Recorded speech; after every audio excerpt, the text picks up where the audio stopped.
hit record so that anyone who sees this later can jump right in where we are. So welcome, guys. You made it to the final session of our Employee Retention Bootcamp. And so this has been a week of intense training. That's kind of, we call it a bootcamp because it feels like a bootcamp. It feels like a lot of time, a lot of effort, a lot of showing up, a lot of due diligence. And so I'm incredibly proud of each of you guys to get to this point where you have, put in the time, put in the effort, and hopefully really been able to take some really important things away from our time together.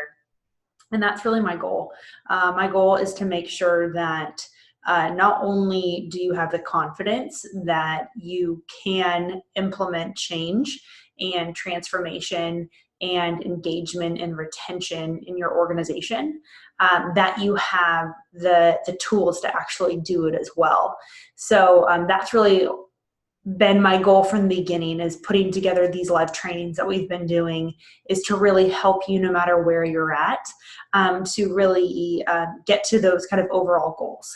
So as you guys know, we're going to save some time at the end for some Q&A. I want to be able to open it up for that. But again, if you have any questions throughout, I've got the chat bar open and would love to be able to answer those. Or, if you just can't hold it in any longer and you need to ask the question, go ahead and use that chat function, because this is our last live session, and I want to make sure that you don't leave our time together with questions still in your head.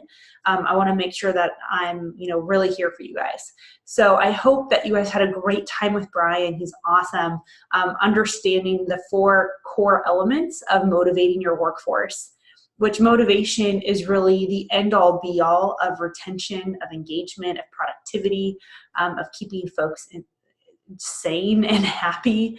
And it really is an incredibly powerful component to be able to really create a workplace that everyone enjoys working in.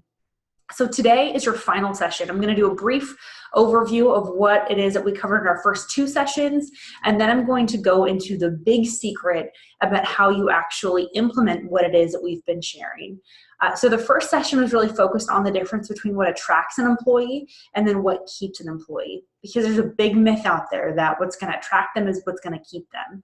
So if you think, the cool, shiny object is what's going to attract them, and you keep giving them the cool, shiny object, ultimately, that's not necessarily going to be the thing that's going to keep them. And we've seen that with a number of organizations that we've worked with. I don't know how many of you are familiar with Living Social, but they were based in Washington, D.C., and we were working with an organization who kind of absorbed a lot of the employees, kind of the collateral damage of that culture, because it was a really cool company. Right downtown, you walked in and they had a rock wall, they had a ball pit, they had all the cool things that people think, oh, what a cool place to work. But it was a toxic environment. People didn't enjoy coming to work every day. They didn't feel fulfilled. They didn't feel that they were trusted. They weren't really empowered to do their job well. And because of that, people started to make mistakes. They started to get into fights with their coworkers. They started to come in late. And that lack of productivity and that lack of creativity really led to what was ultimately their demise as an organization. And so I oftentimes will give that example because we saw the real effects of the employees who were hurt by that organization, a great company doing great things in a really cool way, but unfortunately didn't make it because their internal culture was so focused on the stuff, they weren't focused on the people.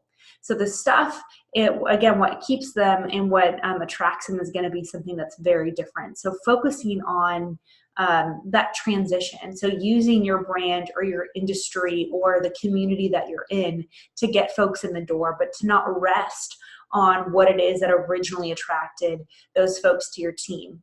So I hope you guys have been implementing some of the questions that we've been giving you, like how to have conversations around what first attracted folks to work for you versus what keeps them there.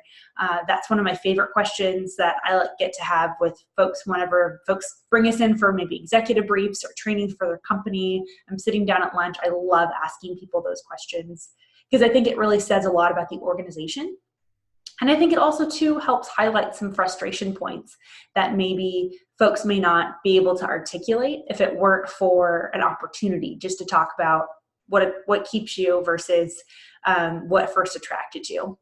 And then, of course, the retention aspect of it, and really the wonder of it all is that compensation is the only thing that not only attracts, but it's what keeps.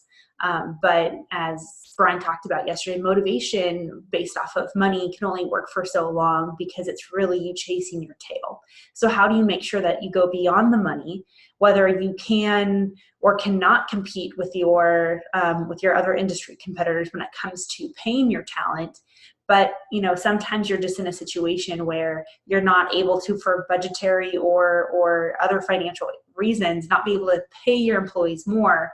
Well, how can you have a more competitive edge? And understanding the other core motivators that we've been talking about is really a core component of that. So we gave you the sample stay interview, which is one of my favorite things that we've developed. And I get emails from folks all the time saying how helpful that was. Because I wanted you to see what a template looks like, a simple template that shows you what to do and how to use it, and how powerful just having something that's done for you really is. It's this kind of permission to go out there and to implement something. It doesn't take another meeting. It doesn't take any more brain power. It's just something done for you that you can take and use however is going to make sense for you and your organization. So we talked about that. Yesterday, Brian really covered the 4 core components to motivating your workforce. Of course, starting out with seeing them, identifying that unique power of each employee. And it's interesting, just even today on LinkedIn, I was tagged in a couple different posts about the power of purpose at work. And purpose used to be one of those fluffy kind of subjects that no one wanted to talk about, but now it's actually being seen as a core, not only retention accelerator, but also to something that's really helping with the overall morale and the mental health of your workforce as well. So I talked about everything from how do you see your employees, how do you develop them? That's a big part of it. How do you involve them? And of course, how do you teach them how to give? That 4-step paradigm that works so well, no matter if you have 3 people on your team or 3,000 people on your team. That's why paradigms work. That's why principles are true, is because it works no matter your industry or background. It just might take a couple tweaks to personalize it to your situation, but for the most part, these things we've seen work with folks no matter their experience, and that's been incredible.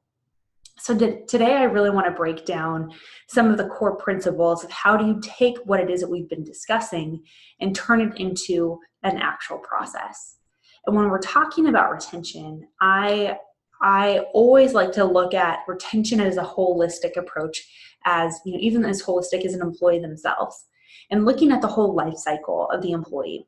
So if you consider the life cycle of an employee, you can kind of look at the employee coming in, right? Their first experience with you, whether that's at a career fair, whether that's online on a career website, whether that's on LinkedIn, whether they were recruited or whether or not they came to you. But that's kind of that first initial impression. It's kind of the recruiting phase. It's the trying to figure each other out phase. And that's such an important phase when you are building a retention strategy, because I hear all the time from folks who are on the management or HR side of things that they'll turn around and blame the recruiter or the hiring manager for bringing in bad talent. Like, well, you keep bringing me bad people who keep quitting, right? So I get in trouble for my turnover, but you never brought me someone good to begin with. And I don't like that. I don't like it when people are blaming the recruiters. I think a lot of times those recruiters just need more information. So the recruiting side of things is really important to the overall retention because it's really that principle from good to great, getting the right people on the bus and then getting them in the right seats. So retention starts with recruiting. So knowing where to find people, what questions to ask, how to even write a job description.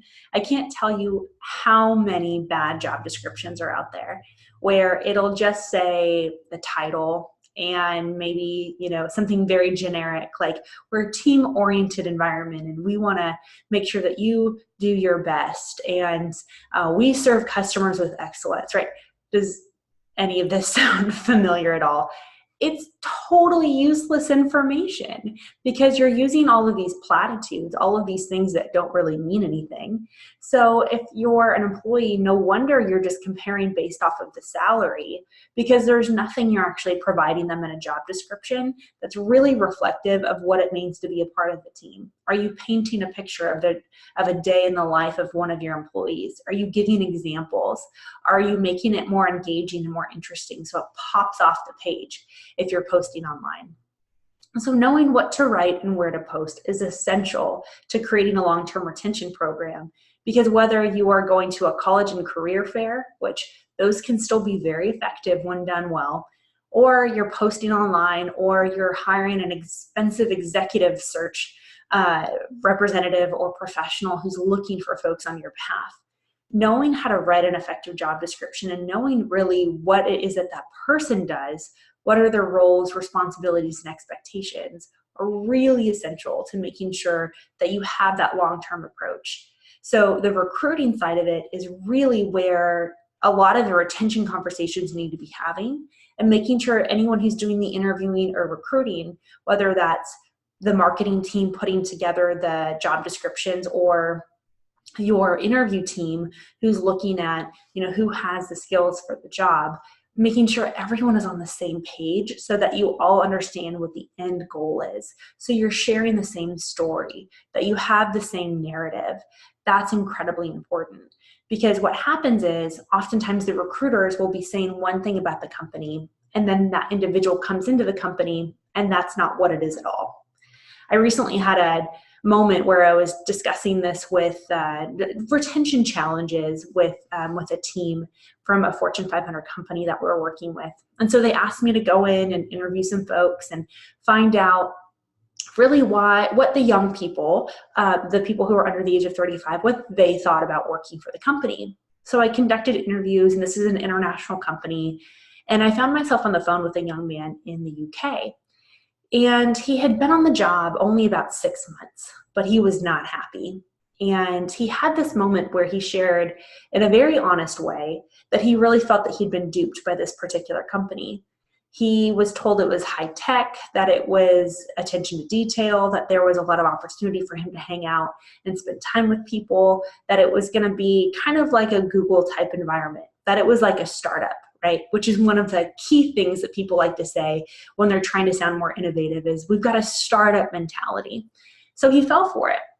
He left his job. He started working for this company. And it's true, they had the cool stuff. It was at a tech park with all the other big tech companies. And it had the ping pong and the beer. And, they had a cool work environment. But he said nothing about what it is that they shared was actually what his life was like.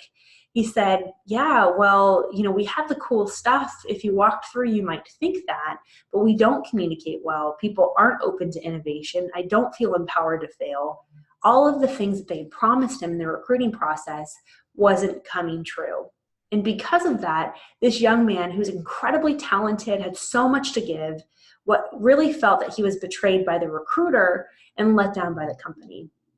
That's why having a constant flow of information between recruiters and managers is so important, because you really want to make sure that the individuals coming into your company know what they're getting into, the good, the bad, and the ugly.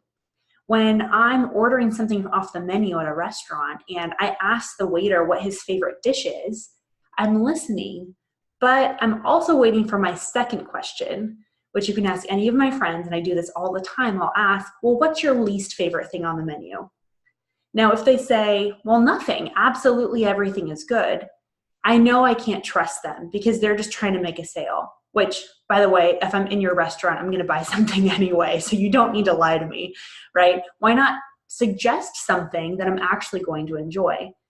I will oftentimes give a bigger tip and engage more with the individual who's willing to say, I really don't like the hamburger. Some folks like it. It's really not for me. I much prefer the pasta. That's fantastic. Even if I'm going to get the hamburger anyway, I can then give that waiter or waitress some feedback to say, it actually wasn't that bad. But it opens up an opportunity for me as the customer to be able to trust that person, because they were willing to say, what all of us really want to hear is do this, don't do that. this part's great, this part not so much. Honesty in the recruiting process is really essential to creating that long-term retention process. And that's going to be really, really important. The second kind of overall phase is the retention phase. Now you may be thinking, how is retention a phase if that's kind of what it is that we're trying to do here? The retention phase is really focused on how do you create a culture and an environment that folks want to stick around in. So that's everything from having an environment that's open to feedback and teaching people how to give and receive feedback. It could be everything from how do you make sure that conflict resolution is a part of your culture where you don't pretend like people don't have disagreements, but you empower them with information and skills to be able to overcome those disagreements. And really, how do you make sure that you have a culture that people feel bought into, where they really know that their ideas matter, that they're invested in, and that they're really, it's a really important part of kind of that identity, that brand that individuals get within the companies themselves. As I've shared before, your best brand ambassadors aren't your clients, they're your employees. And if you can get them bought into the overall message of what it is that you're sharing, you're really going to have some incredible results because you're going to see employees who can't help but brag about what it is that they're doing. That retention and that engagement aspect of it really starts and stops, rises and falls, is completely dependent upon the ownership that employees feel that they have.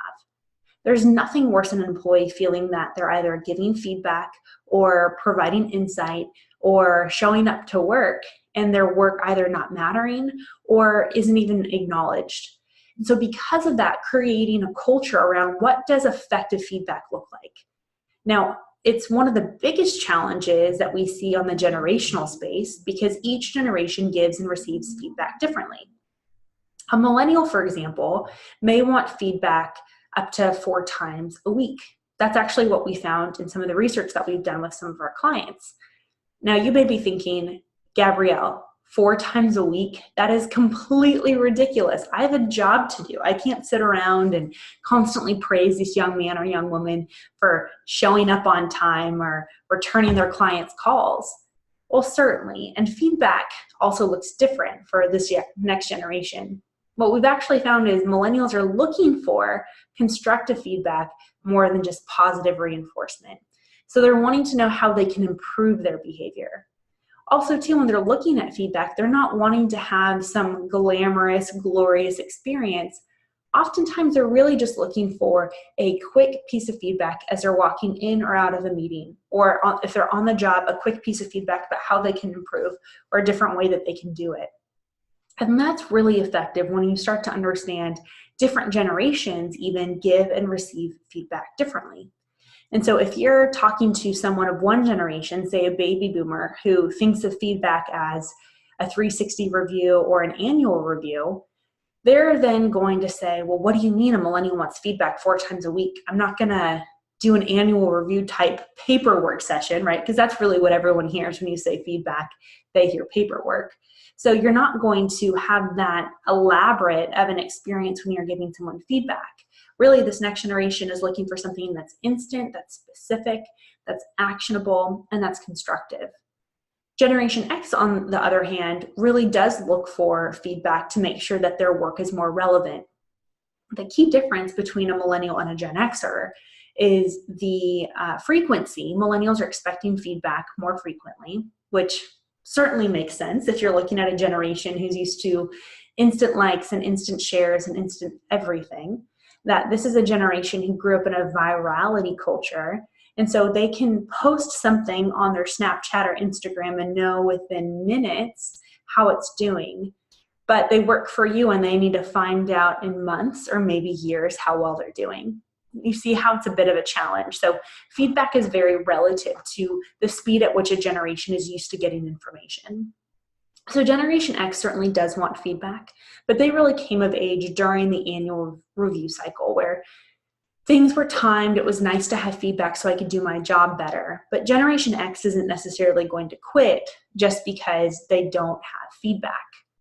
Now, baby boomers, on the other hand, were really one of the first generations that had feedback at all. I had an older client who once told me that the only type of feedback that he had was that he still had a job, right? So for his generation, feedback was you're employed or you're unemployed. There was no in between. There was no try and do this better. There wasn't anyone sitting down asking him how he felt about the position or how he felt he was doing. So looking at how one generation learns how to provide feedback and why feedback is important is really essential. Because the key, especially when it comes to millennials, is that millennials are really looking for feedback because they want to know the context for their work. They're wanting to know if their work matters. They're wanting to see that they're having an impact in the overall organization, because that's that expectation set that they have coming into work for your organization.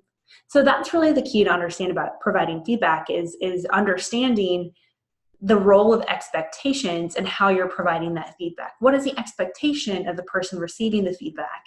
Are they expecting it to be verbal, written, in an app, followed up on? Whatever those are, that really helps make sure that people are using the information.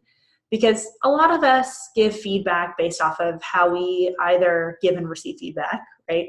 If you are a verbal processor, then you might want to give verbal feedback. But maybe the person you're giving feedback to is a written processor. So maybe they need to spend some more time writing something down or reading something for them to really internalize what it is that you're saying. So being sensitive to that and having flexibility, but more than anything, coaching your managers on how to give feedback is really core to the retention strategy that I want to share with you guys. Okay, so the third big step, or the third kind of phase, I should say, in kind of how you actually ultimately retain folks is in the advancement space. So advancement really comes down to training, development, and really moving people forward in their career. Whether that means that you're exiting them out for positive reasons, like they're retiring, or for more constructive reasons, like they're not a good fit for your culture, this aspect of kind of advancing people is really looking at people as moving objects rather than as stationary widgets. A lot of employers really look at their employees as kind of the known value. They look at the market changing, they look at the consumers changing, they look at technology changing, but they don't really look at how their employee workforce is changing. And so because of that, they really miss out on being relevant to their internal organization. One of my favorite quotes is by John Maxwell.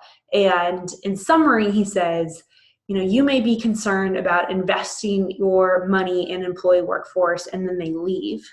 But he said, and this is really important, he says, what if you don't invest in them and they stay?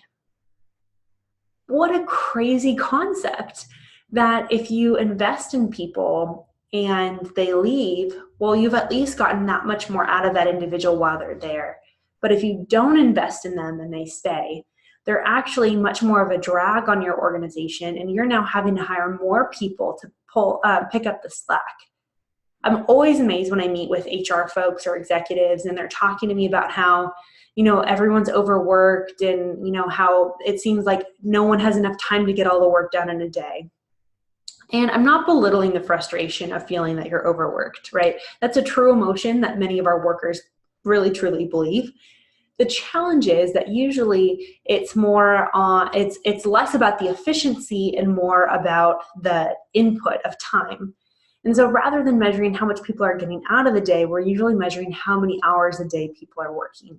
And that's really something that's really changing in the employee workforce right now, is really focusing on the overall output and really incentivizing people to be really outcomes oriented rather than being concerned about being at the job at this time and then leaving at a particular time as well. So advancement really helps individuals, no matter if they're, day one on the job or day 1,000,000 on the job. You're really helping that individual understand how they can get advanced in their own personal and professional lives. And so that means everything from having training programs that make sense based off of where that person is. It has everything to do with having development conversations with your workforce where it's an open conversation where people know what types of opportunities exist. The biggest mistake I see organizations make around training development is not that they don't provide it, it's that they don't provide the right kinds of training and development, and then they do a terrible job of advertising. So, for example, I was working with a company and they were a massive organization. If I said your name, you'd automatically know who they are. And I remember they brought us in because they were looking at the disconnect between their newer employees and those who had been there for 5 years or more. They were wondering why their newer employees seemed to complain more, come in late, had kind of that poor behavior that many people are trying to fix. So we went in and we did some focus groups and we did some surveys, and we found out a really core issue that the next generation and the newer generation of employees was facing was that they really didn't understand what the training opportunities were like. We asked them, we said, well, why would you actually leave? And kind of part of that stay interview conversation. And as we were asking them these questions, it was amazing. They were saying, well, I just want more training opportunities. I want to be developed more. And they said that in a number of different ways, like I want a mentor, or I want more clarity, or I don't know what's next, or I don't know what advance, right? Everyone says it in their own way, but that's ultimately what they were saying. So we met with the HR folks and we said, hey, this is what it looks like. This is the biggest challenge. This is why people don't want to stick around. And this training and development department had invested many millions of dollars in training programs. So me coming in and saying they don't like the training or they don't think there's enough training was not at all what these people wanted to hear. In fact, they said, well, what do you mean? We've put so much together. We have this fancy LMS. We have all these programs. And they had come to me earlier and said, well, people aren't using our programs. So where's the disconnect? And this is the challenge I see every single day in companies we work with, is that companies are providing training that they think their employees need, but they're never asking the employees about what they actually need, what helps them do their job better, run their life better, rather than making sure to communicate even what those opportunities look like. So often you have all of these great training opportunities, but you then send them on an email, or there's on some, random website somewhere that, someone needs to go find on the Ethernet or something. And so it's no wonder that these training development opportunities are going unused, because you're not effectively communicating that. So understanding how to develop a program and then how to communicate or internally market that program is really essential when it comes to the retention side of things. Because once you get people in, you need to begin growing them immediately. As soon as someone is brought into your organization, they should have a specific training track, a program that they can then enroll in and have say in and buy in where it is that their future is going to go. In fact, that's one of the most common requests that people are bringing us in for, not only, in developing onboarding programs, but part of that onboarding program is more than just, this is who we are as a company, this is what makes us different, this is your role, but it's really setting people up for success long term. A lot of companies have management and leadership programs, and typically you have to enroll after you've been at the company for a couple of years, or if they think that you have leadership potential. Or my personal favorite is you've already been given a management position, but after the position has been given to you, now we're actually going to train you to be a manager, right? Which makes no sense to me whatsoever. It's like giving someone a car and asking them to drive and then saying, well, we should really do some driver's ed training, don't you think? I think that's a good idea, right? We need to be investing in people from day one to not only see what their leadership capabilities are, but to keep them engaged. Gallup found in their engagement studies and surveys, Gallup are the folks who every year they come out with these horrible numbers about just how disengaged employees are in the workplace. So they did one specifically on generations, and they actually found the number one reason that millennials said that they would quit was training and development. These are employees who are working at organizations that the other generations never even thought about training and development as being a reason why you would look for another job opportunity. But this next generation is saying, yeah, I really want to work for a company that's continuously developing me, that's investing in my personal and my professional growth. And more than anything, and this is so essential to creating a training development program that's effective, is making sure that they feel personally bought into what that looks like. So if you think about it, we're working with a generation that personalizes everything. from their video viewing experience to, what apps are on their phone to, the voice that their, directions give them. Everything is so personalized. And so to bring in someone to your workforce and have something be the same for everyone isn't really appealing to a generation that's used to personalizing everything. Now you may be thinking, okay, Gabrielle, this sounds great if you had, 100,000 employees and had some extra cash. How in the world am I supposed to do that with a smaller organization? And here's the thing, it works again if you have 2 employees or 2 million. The principles matter. So creating a program and having a template for a program that this is what a great leadership development track looks like. But here's how we actually help people to have buy-in. So that way they're developing their own training program within the organization. So that way they're no longer feeling like they're kind of moving with the flow. They actually are able to and empowered to find courses, look at TED Talks, enroll in online courses, or go to conferences, or even listen to podcasts that are specifically tied to the overall goal of what it is that they want to do. We're seeing this quite a bit in higher education. The PhD and doctoral level programs in Europe, for example, have been designed in this way for a number of years, where you don't have a typical program where you enroll and at the end of 4 years or 6 years, you then come out with a shiny certificate after, defending your thesis and losing hours and hours of sleep. But what they do in Europe is they actually have you develop your own learning path, where they say, okay, great, if you want to be a doctor in human psychology, we're going to actually have you develop what core competencies you believe you need to have, where you want to find that information, how you want to prove that you're efficient in this. And then we'll say, yes, we believe you. We do believe that you have what it takes to pursue this professionally.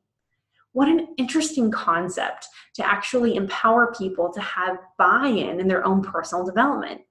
And by the way, they see incredibly fulfilled students who graduate from those programs because those individuals really feel, it's hard to complain about something that you're doing to yourself, right? It's hard to complain about the food that you made for yourself, although I'm sure plenty of us have had some bad meals that we've made for ourselves, but you power through, right?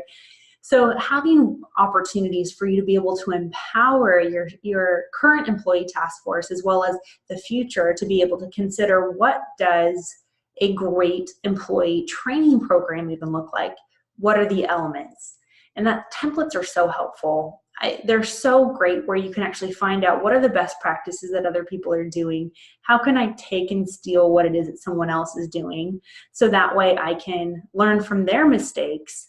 And that way I'm not spending a whole bunch of my time, wasting my time trying to learn from their mistakes as well.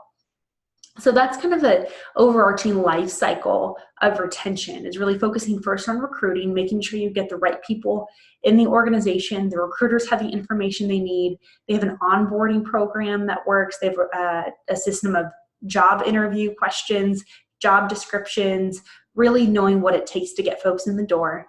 There's the retention aspect, which is really focused on the engagement and culture component of it. So how well employees really have ownership, how well they're prepared to provide feedback, deal with conflict, some of the overarching challenges of everyday life. Because we do know that the number one reason employees still quit to this day is a direct relationship with their supervisor. So the more coaching you provide, and you even know what coaching looks like. I love one of these, some of these buzz terms that people are using, whether it's, coaching or, I could go on and on about all of the kind of platitudes that I hear from folks in the space. And it kind of frustrates me because I think people use them because they think that they sound smarter, maybe when they're using them, or more efficient, or more, whatever it is. And they're using these terms and phrases because they're the buzzwords in the organization, but they don't ever do anything for anyone. So let's make sure that whenever we're creating programs that it meets a need, it just doesn't check a box.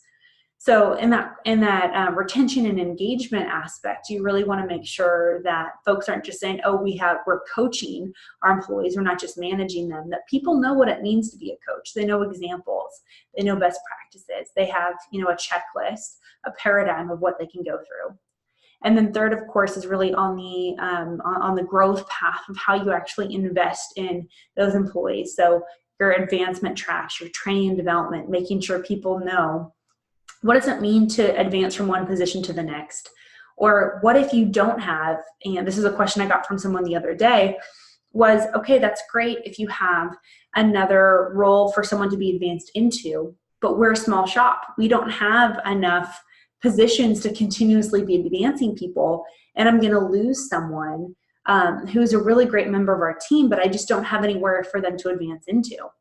And so having some interim opportunities for folks to maybe not move up as much as move diagonally, where they're getting some of the skills that they're going to need to move up in the future. So at least they sense that there's movement in their career and they're not just sitting stagnant waiting for the next thing to come to them. So the advancement piece is really empowering them to have a say in their own training and their own opportunity. So that's really, really key. I'm grabbing my water here as my throat is drying up. So I want to now share with you some of the core programs that we have seen work time and time again. These are proven. This isn't opinion. This isn't based off of a blog. These are the programs that we know work when it comes to retaining your employees. And knowing how to develop, design, and roll out these programs is going to be the biggest difference between actually just talking about things and then making things a reality. So first and foremost is really focusing on that outreach strategy. So that's the recruiting side of things. So whether that's having the job descriptions, the interview questions, knowing how you have a corporate story, that brand as a company that's being put out there is really important. That also includes, empowering your staff to be your brand ambassadors and your recruiters even as well. So having an outreach strategy focused on employment is so important. And unfortunately, not a lot of organizations know what it looks like. It feels a little nebulous. It seems kind of random even, because folks feel like they know they need to do that, or they'll talk about corporate storytelling, right? It's another great word people use. Storytelling, well, we need a better story. Well, sure, but what does that mean, right? How do you put that together? And what are the elements of a great story, right? And having a template for creating that brand is so, so important. The second big program that works really well is an onboarding program. Having an onboarding program that connects the mission of the organization to the individual mission of the person who you've just hired is essential. We've actually found through our research partners that the average employee, typically on the younger side, determines within 6 weeks how long they're going to stay at your organization. 6 weeks. And so most people's onboarding programs is maybe 6 hours. And so creating a multi-week onboarding program that really engages that person in the mission, the story, the impact, who you are as an organization, so that person really feels deeply connected in a rather quick manner to your organization is key. Because a lot of times onboarding programs are really focused on getting the person out on the job as quickly as possible, right? Which is the whole reason that you hired that person, was to do a job. You're not hiring them so that they can sit in HR all day. But you have to understand the importance of onboarding to quickly connect and bond that person to your company. Because people leave managers, they don't leave companies, but they're looking for really a story to be a part of, not just a brand to be employed by. So the faster you get people connected to the people of your organization and not just the role that they're doing or, the job that they've been hired to do, really helps keep that person longer. So having an onboarding program that effectively sets expectations, gets that person involved, gets them excited, helps them understand how the company runs, having an effective onboarding program is so essential. The third program is really focused on kind of the training aspect. So again, a lot of folks wait till someone's older or more advanced, or they've been around long enough that they think that they can, stick it out, to put them in a training program. But as soon as someone is hired, they should be placed on a training track. And whether that's focused on management and leadership or personal advancement or lifestyle, there are a number of different training tracks that people can go on. And knowing how to design those training programs is going to be essential to keeping your people longer. And again, it's not more work on you. You actually need to learn how to empower them to create their own, so that way they really feel that they have buy-in, and they have an investment of time and effort, and sometimes even money, to make sure that they're actually going to put in the work to get the benefit of being invested in. So having a clear training program is really important. And that training program could be in person. It could be online. I know many people are really interested in learning management systems, LMS. We have programs that correlate with an LMS programs that are kind of take off the shelf and plug in.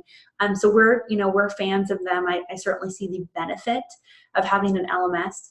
But I think a lot of times people try and hide behind the technology without ever really getting into the core principle.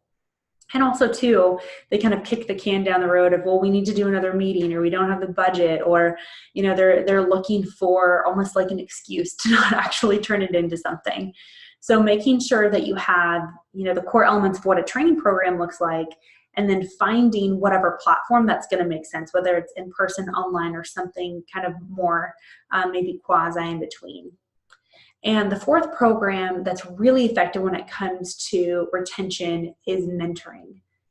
Now, if you've been following us for a while, you know what an incredible super fan of mentoring I am. I mean, beyond fan of mentoring, because mentoring is one of those really great platforms that helps people who've been here longer and helps new employees as well. It keeps the people who have been here a while longer because they feel that their knowledge and brilliance is being respected. They have kind of a renewed sense of, oh, I can do this, right? So their confidence levels go up.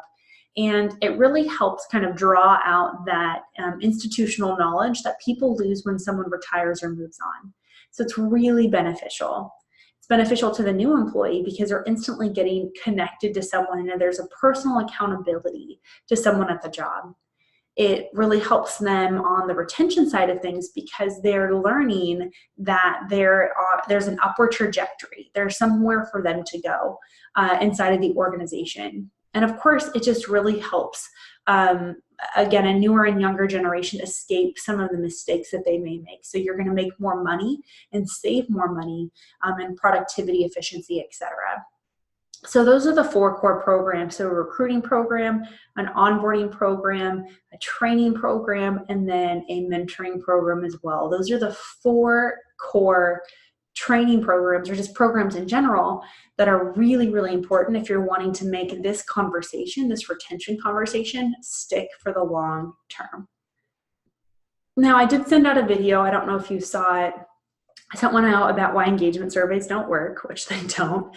But I also sent one out earlier today just about kind of the power of overcoming some objections internally.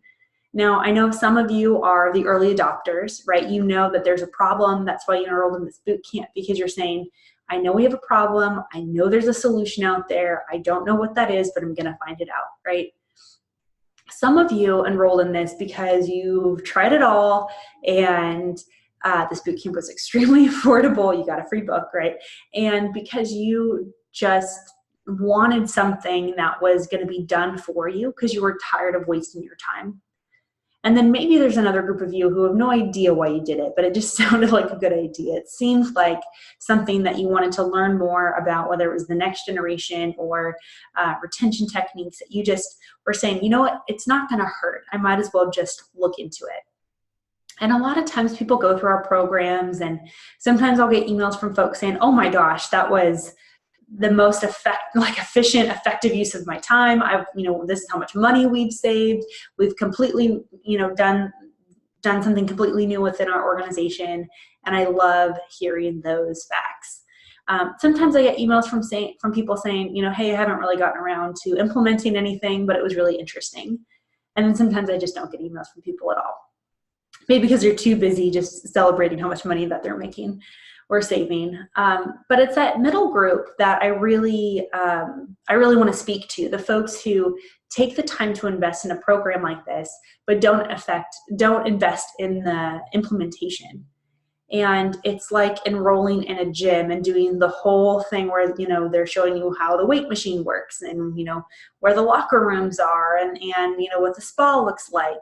And you go through all of that effort and then you never come back, right? And you're still paying, like you're still a member, and you spent all this time investing emotional time and energy into something and you never actually executed on it.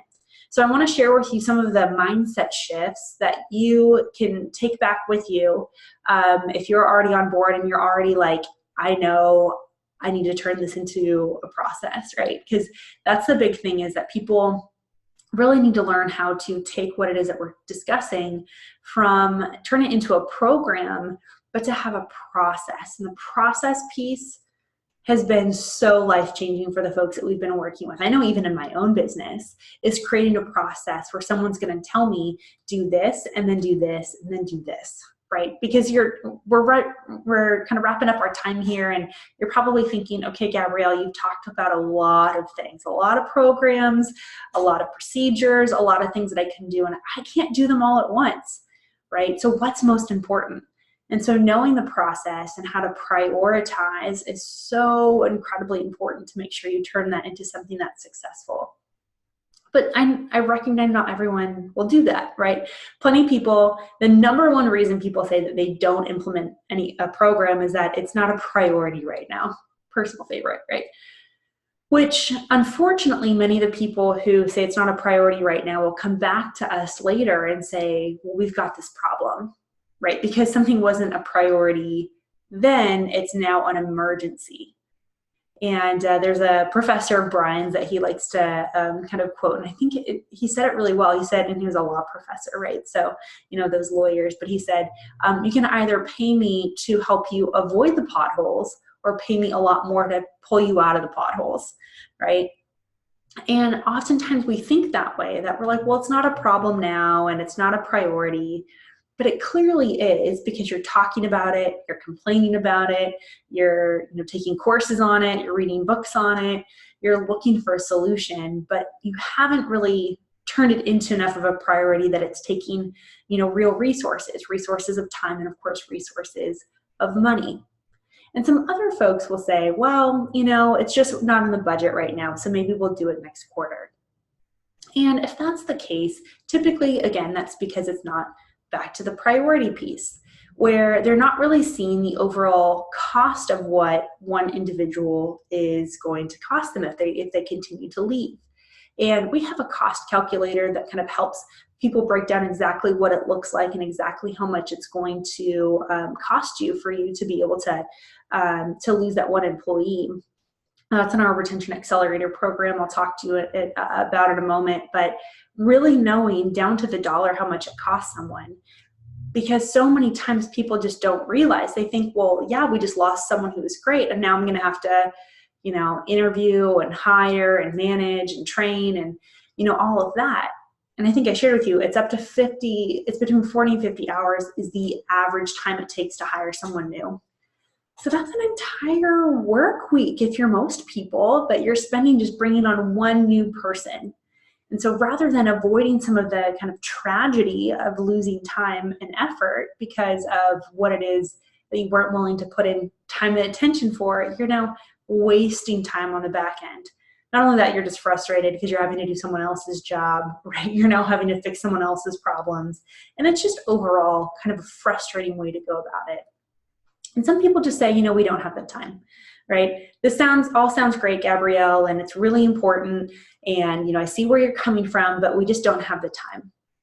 And a lot of times when people are saying any of those three excuses, that it's not a priority, or we don't have the time, or we don't have the budget, they're really saying, I don't know what to do, right? Because if someone gave you a process that said, this is what you need to do, then you would probably follow the process and you would make the time and you would save the money and you would make it a priority, because I think that that's really where we spend a lot of our time wasting, is in doing meetings or responding to things that are other people's priorities versus the priorities that you know are really, really, important to your own overall success.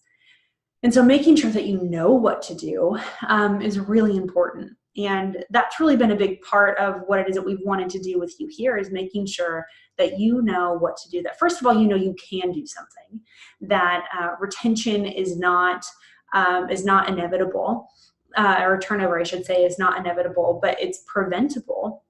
And creating a community that people love and that they want to stay invested in and connected to long term is completely doable. It's extremely achievable, but having that process and the programs are really what it is that's going to differentiate you from the people who continue to talk and even complain about the problem, and what turns you into one of those employers of choice, the people who get to actually be picky about the folks that you hire, the folks who continually to expand, where you don't have to spend as much time recruiting because the people on your team love working for you so much that they can't help but share.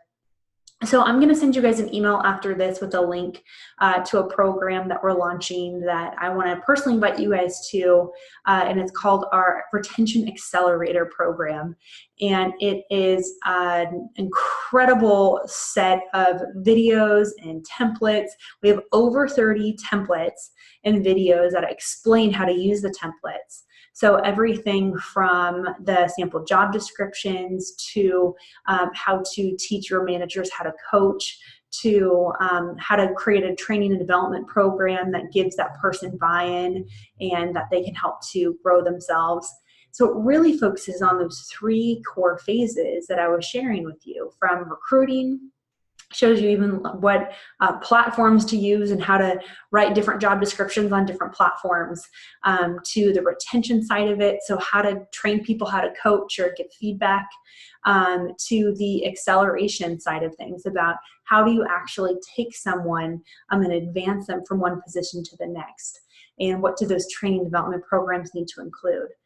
So they're done for you programs really similar to, and templates similar to what we provided for you for the sample state interview, because we've realized as employers ourselves, and of course people who get to work with employers for a living, that really having a template solved so many of the challenges. It saved the time piece because you weren't having to develop things yourself. You didn't have to waste more time on meetings. You didn't have to spend time, doing someone else's work or waiting to hear back from someone else. You could just hit print and download a template and tweak it however you wanted to and use it. It saved the money piece of it because you weren't investing in something really expensive that may or may not work for you. And it really saved the whole priority piece, because it really shows you what to prioritize and when. It actually gives you everything from sample engagement surveys that work to even sample exit interview questions. How do you, learn and grow from the folks who have decided to move on voluntarily? So having a full set of templates that cover the full life cycle is really one of the programs I'm probably most proud of. It's really kind of the pinnacle of what it is that we've learned working with top employers around the world, to really make you the hero, where we give you the resources, the templates, the download and go templates, and then the tutorial videos, so you can learn exactly how to use and when to use and why to use each of these 30 templates. So it's the most comprehensive thing that I've ever put together. And I want to invite you guys. We've got just under a week that we are opening up registration for this program. And then the price is going to go up, and then the doors are going to close. So I want to give you first access to that. So we'll go ahead and provide you a link at the end of this for you to be able to reserve your seat. And we've priced it really affordably so that you and your team can go ahead and move forward and move quickly. So I want to go ahead and open it up for a few questions here at the end to make sure that we're answering some of those questions that you've been kind of thinking or kind of trying to break down as whether it's from any of the 3 classes, to the bonus videos, to anything that we've been discussing. So are there any questions? If you want to just type them in the chat bot here, or if you're, have questions about the Retention Accelerator program, go ahead and type those in as well.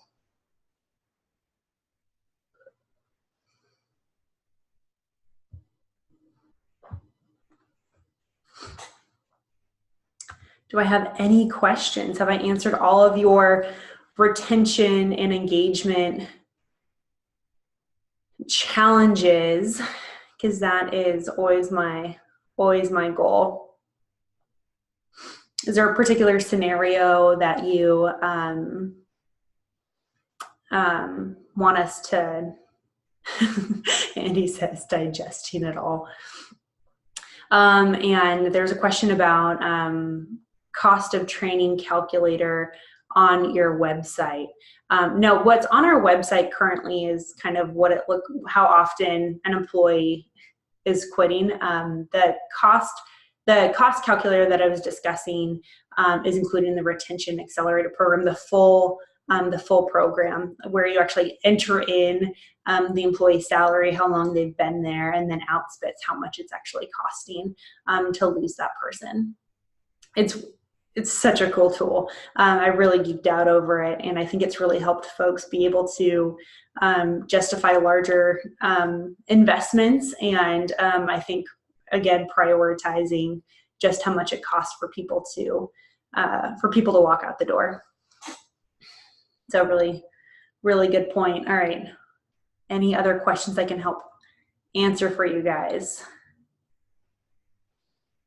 So Charlotte said the templates you speak of here are part of another program. Yeah, so the Retention Bootcamp is a live program that you guys have all completed now, and we'll send you guys, of course, a link to this, and some more access to these videos. But the Retention Accelerator program is a separate program that is something that you do on your own pace, so you have lifetime access to it. So it's $996 for 30 templates and videos for you to be able to download and use. We really wanted to make sure to price it in a way that was really easy for you to take to your team or your boss, or look at your budget and say, yeah, this is going to save us a ton of time. It's really worth it. So we were really careful to make sure that this made sense for you. So it's a separate program. It's, completely self-guided. And again, you have lifetime access. So even if you're not thinking, oh, I need, this particular program right now, you'll have access to it later. So that way, as you guys grow or change, you'll have that information when you need it. Great question.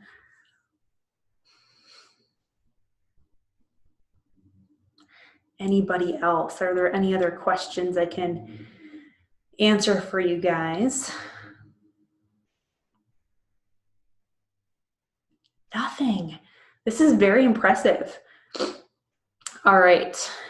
Let's see here. So Cody says we don't have a lot of turnover, but we want to make sure to continue with happy people. How much time do you make to set aside for the do you take to set aside for the feedback? So feedback, we teach different versions of it. So rapid feedback is really helpful when it comes to on-the-job training. So making sure managers know how to give rapid feedback, which is, in the moment, specific, and really related to how the individual can improve. So for example, I teach feedback in the stoplight method. I think I might have gone over this, but the stoplight, where it's saying stop doing this, improve on this, and continue doing this. So making it really specific to the role is going to be important. But feedback should be as short as it needs to be. Oftentimes people will overcomplicate feedback, and so the person giving the feedback doesn't want to give it, and the person receiving the feedback doesn't want to sit there anymore. So doing it in person is great. There's some great platforms. Like I'm a partner with a great company called iReview, IREVU, and it is kind of like a Facebook for feedback, where you can give people feedback in real time. And there's like a leaderboard for who's giving the most feedback, and teaches you how to give feedback. It's a really cool platform. There are others, but I like iReview a lot. So if you're looking at, if you have a remote workforce, or if, you have, other, kind of challenges with helping people give feedback, that's a really cool option or example of how you can use technology to give feedback as well. Great question. Yeah, of course. All right, guys. So we're here wrapping up at the end. If you guys have any questions, by all means, please go ahead and reach out. However is convenient for you. We want to, be here for you. Thank you for taking the time and investing in yourself, in your organization, in your efficiency. I'm going to be sending out a link right after we get off the phone here for you to check out our Retention Accelerator program. And, if it's for you, go ahead and sign up and reserve your seat, because I think it's a really fantastic next step for anyone who's looking at how do you take something that is kind of out here and make it more succinct and actually have a sequence and know what to do next and know how to do it, rather than thinking about kind of the theory behind how do you solve these problems. We actually show you exactly how to do it and give you the templates for you to download and go in from recruiting to retention to advancing as well. So thank you guys for your time. I've had an incredible time hanging out with you guys. When it comes to your book, so it's still in the process of being published. So you'll get an email when the book has been finished and when you guys can expect it to be delivered to your address that you provided us.